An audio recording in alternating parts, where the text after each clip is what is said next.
semua peserta juga terima kasih untuk kerjasamanya selama 5 hari ini. Tidak terasa kita di penghujung acara.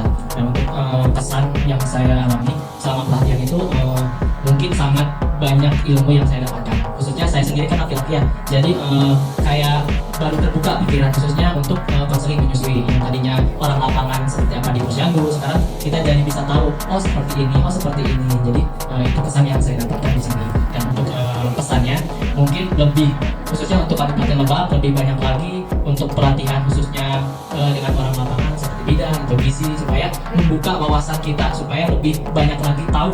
Seperti itu. Mungkin itu saja yang bisa saya